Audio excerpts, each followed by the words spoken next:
This is a podcast from BFM 89.9, the business station.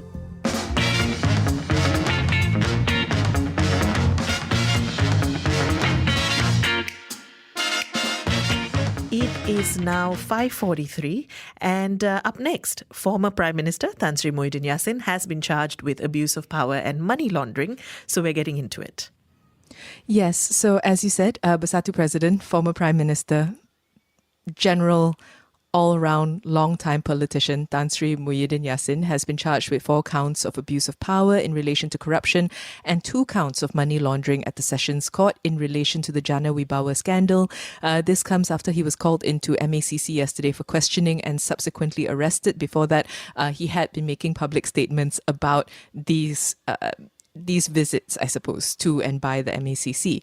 So for the first 4 counts, Muhyiddin was charged under Section 23(1) of the Malaysian Anti-Corruption Commission Act for using his office or position to get gratification from several entities amounting to over 230 million. He's claimed trial for all charges. He was also allowed to post bail of 2 million ringgit. He was also told to surrender his passport. And this makes him the second former prime minister to be accused and tried in court for allegedly soliciting bribes and embezzling public funds. So a quick primer on the Jana Wibawa scandal. The program was introduced by the government during Muhyiddin's tenure as PM in 2020, and it acted as a COVID-19 stimulus initiative to help Bumiputra contractors. In December 2022, current Prime Minister Dato' Sri Anwar Ibrahim said that the Finance Ministry had discovered a breach of procedure in the handling of 600 billion ringgit worth of public funds during Muhyiddin's tenure. And then, of course, this sparked the subsequent investigation. MACC on the 1st of February confirmed that Bersatu's accounts had been frozen so that they could investigate. So that essentially is what brought us to today's events and the charges. Just very quickly, what Muhyiddin himself has said, he said that the accusations made against him and Bersatu is fitna or slander, right? And he also maintained that he did nothing wrong since he had no authority to approve the government's projects.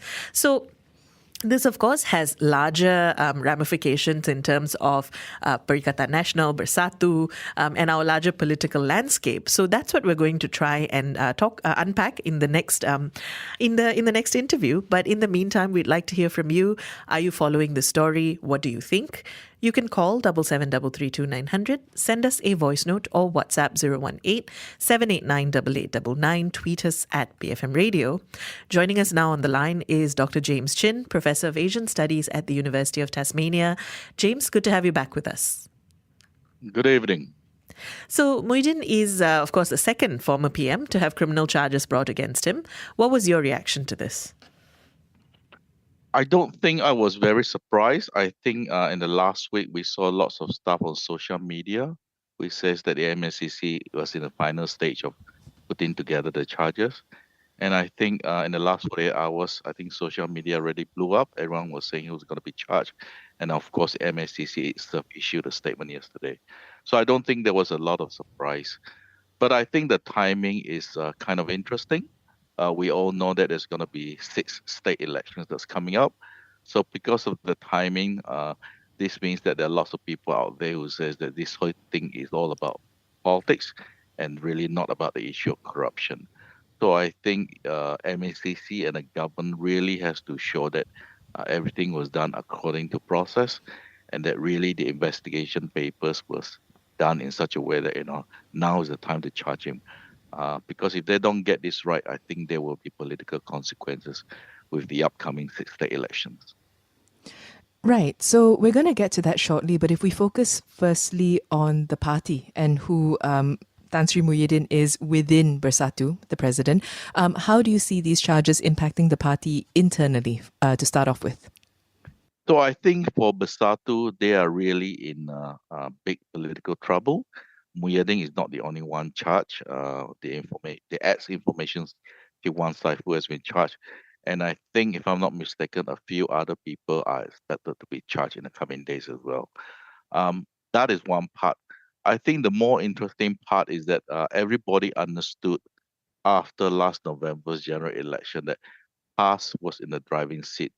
But now you have very interesting characters So now I think the person who will have to drive Bersatu is really Hamza. And on top of that, I think Hadi Awan will have a big say in where Perikatan National leads in terms of the next election. Now, this is crucial because everybody also understands that the next election, state election, is all about whether PAS can repeat its incredible performance because everyone is talking about the green wave. Of course, a lot of people arguing that there was not green wave. What you had was anti-Zahid, anti-UMNO vote. So really, we have to see where this goes. Coming back to my earlier point, the reason why there's political implications is because if the narrative on the Malay ground is that this is political prosecution, then indirectly the current government may be doing Perikatan a favor. In other words, it boosts the chances of Bersatu. It may not be such a bad thing because if you boost Bersatu, it means that PAS will not be so strong anymore. So, exactly that, right? Because this isn't the first time that we've seen the effect of criminal investigations and corruption charges changing how voters perceive and support certain parties in the last GE, for instance.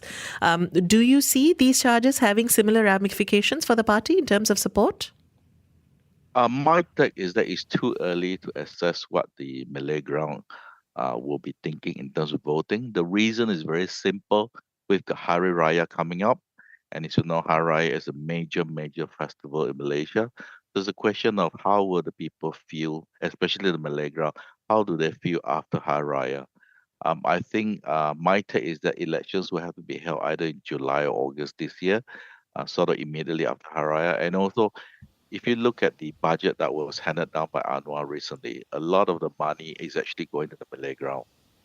So, for example, anybody who works with a religious establishment, Islamic religious establishment in Malaysia, is going to get somewhere between 150 ringgit up to 700 ringgit. All the poor people living in Kelantan and Terengganu, it depends how poor you are, but basically, if you're the poorest of the poor, your household is going to get directly 2,500 ringgit subsidy. Civil servant is going to get some money up to $700.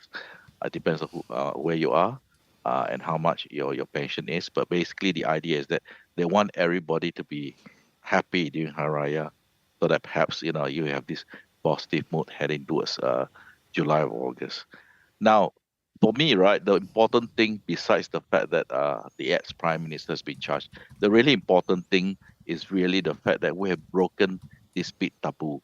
Because in Malaysia, right, the big taboo is that if you are the big kahuna, if you hold the number one position in Malaysia, right, you're sort of unofficially protected after you step down. So I think Najib brought the taboo barrier, and what we're seeing now is really, people sort of expected the ex-prime minister to be charged, so you won't see a huge, huge reaction from the ground, unlike that you see when Najib was charged. So I think from the government side, I think the really, really important thing is they need to get the narrative out.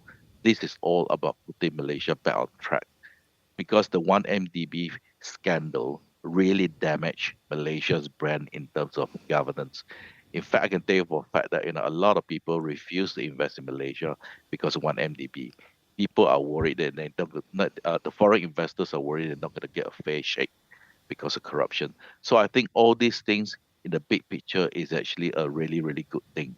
The question is whether the people understand that this is a good thing, because I'm not so sure. Because everything in Malaysia now is so politicized that, people believe what they want to believe. So let's talk about, that combination of branding and political reaction, because we're already seeing that happen. Muhyiddin has accused the Prime Minister of using MACC for his own political agenda. In fact, this is a statement that he returns to time and time again. What do you make of the way in which this will be perceived, and how do you think that translates on the ground? So what happens with this sort of accusation is that the mood of the people change as the trial unfolds. The problem is that there's not going to be any real trial before the next state elections. I'm talking about the 6 upcoming state elections. So I think the onus is on the government to explain what actually happened. Because if you read the charge sheet itself, I mean, I can understand what happened, but I think for the ordinary people, they will have difficulties understanding. Because the way they frame the charges is to me, legally is correct, but for the ordinary people, they sort of can't understand what is the difference between bribery and money laundering, all this sort of thing. But basically, the easiest way of understanding this is all about abuse of power. Somebody in a very powerful position is able to dish out government contracts during the time of the pandemic, and these contracts were not scrutinized properly. Uh, some of the process were followed, some of the process was not followed. But the most important thing was that apparently the money trial shows quite clearly once the contract was issued out, the money went in different directions. Basically, we're talking about issue kickbacks. The person who approved the contract or who were in a position to influence the contract received some kickback. Some of the kickback was on behalf of the political party. The allegation is some of the kickback went to a personal account. So I think the government has explained all this so that the people understand that this is a very serious allegation.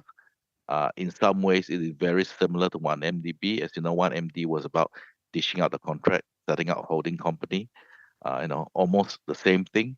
And if they can get the narrative out, I think by and large, Malaysians will accept the fact that we really need a trial to find out, really whether this thing happened. Right now, if you look at social media, I think you'll find that, especially on the Malay social media, I think there's a lot more Anwar stuff than saying that, let the process unfold. For me, it's quite simple. Basically, you need the process to unfold, and I really, really hope that the judiciary will make sure that this trial goes ahead as soon as possible. And do you think this will, in fact, bolster Anwar's image as a leader who's serious about anti-corruption reform? For Anwar personally, I think it's a double-edged sword. On the one hand, the international community will say that yes, he's doing a really good thing. For lack of a better word, he's cleaning house. But on the other hand, right, I can easily say, sure, he's cleaning house, except that the number two in the house is also got problematic. So it's sort of a double-edged sword for Anwar. So I think the important thing is, like I said, the most important thing is let the process run. Make sure people understand what is it about. Because one of the lessons learned from 1MDB is that even today, if you go down to the ground, despite the fact that you have a guilty verdict, somebody is sitting in jail, the whole process has gone through, a lot of people are actually still confused about 1MDB. If you really go down to the ground, right, most people will think that yes, it is a financial scandal, but people still don't understand how the scam works. And the key to really, for people to accept that you need to clean house is to understand how the process works. Because if you don't understand how the process works, there's always lingering question marks whether this thing is political. So tensions between the parties have been rife since November. Some would argue beforehand as well. But how do you see this escalating in this current political climate? For me personally, I think this is a very, very dangerous time in Malaysian politics. I don't know why people can't see the big picture. Let me just share with you the big picture. The big picture now in Malaysia is that the two largest blocs in the Malaysian parliament have nothing in common. Okay, the biggest bloc is PAS, 43 to 49 seats. Depends how you count. Okay, second, the biggest bloc is DAP with 46. PAS believe in dumping the current constitution, Malaysia Islamic State, or for lack of a better word, Ketuanan Melayu Islamic State. DAP believes the secular, multi-religious, multicultural state. There is no common ground. Right? This is 100% polarization. This has never happened in Malaysian politics before. And plus, it is quite clear the gulf between Peninsular Malaysia, East Malaysia, or the Borneo states is getting larger.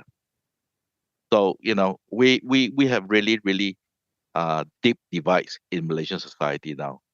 I truly believe that Anwar understands this. He's trying to handle it. All I'm saying is that perhaps the people should wake up and see the bigger picture. Because right now, everyone is doing their own thing, complaining about this and that, saying all these things. But I'm saying that sometimes you need to step back and say that, this big picture shows that we are really, really in not such a sweet spot. While all the countries around us are trying to recover from the pandemic, try to get back to normal, we've got really, really big issues in this country that we have to resolve. And we better get on. James, thanks for speaking with us today. Thank you so much. Bye-bye. That was Dr. James Chin, Professor of Asian Studies at the University of Tasmania, weighing in on the 6 charges that were brought up today against former Prime Minister Tan Sri Muhyiddin Yassin and the larger political ramifications of that. Let us know. Are you following this story? What do you think? You can call us. You can send us a voice note. You can WhatsApp us. You can tweet us. After the 6 o'clock news on Inside Story, we're going to be talking about a proposal that industrial attachments for students be made compulsory for companies. So if you have thoughts on that, send those through as well and keep it here, BFM 89.9. You have been listening to a podcast from BFM 89.9, the business station. For more stories of the same kind, download the BFM app.